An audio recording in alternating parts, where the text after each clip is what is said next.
ನಾವು ನೋಡೋಣ ಒಂದು very special technique facial yoga, especially for ladies. ಈ ಫೇಶಿಯಲ್ ಯೋಗನಲ್ಲಿ ಇಂಡಿವಿಜುವಲ್ ಆಗಿ ನಾವು ಫೇಶಿಯಲ್ ಮಸಲ್ಸ್ ಇರುತ್ತಲ್ಲ, ಸೂಕ್ಷ್ಮವಾಗಿ ಆ ಮಸಲ್ಸ್ ನಾವು ಐಸೋಲೇಟ್ ಮಾಡಿಬಿಟ್ಟು ಅದಕ್ಕೆ ಸೂಕ್ಷ್ಮವಾಗಿ ಎಕ್ಸಸೈಸ್ ಕೊಡಬೇಕು.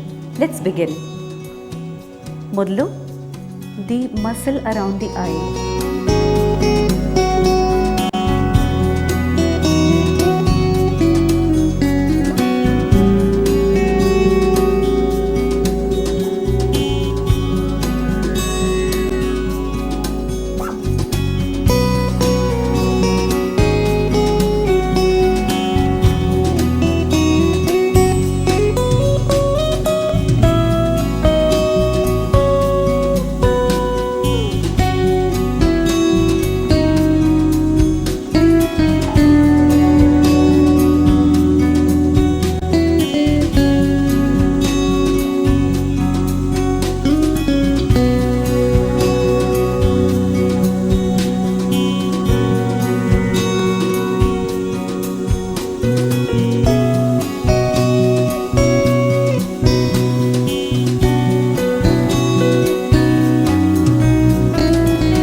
ಸ್ಪೆಷಲ್ ಟೆಕ್ನಿಕ್ ಫೇಶಿಯಲ್ ಯೋಗ ಅಂದರೆ ಈ ಮಸಲ್ಸ್, ನಮ್ಮ ಫೇಶಿಯಲ್ ಮಸಲ್ಸ್ ಇದೆಯಲ್ಲ ಅದೆಲ್ಲ ಟೋನ್ ಮಾಡ್ಬೋದು.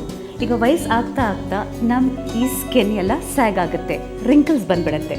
ಸೊ ಈ facial yoga at least twice a week ಮಾಡಿದರೆ ನಮ್ಮ ಫೇಶಿಯಲ್ ಮಸಲ್ಸ್ ಎಲ್ಲ ಹೆಲ್ದಿ ಇರುತ್ತೆ, ಸ್ಟ್ರಾಂಗ್ ಆಗಿರುತ್ತೆ. So look beautiful, be happy.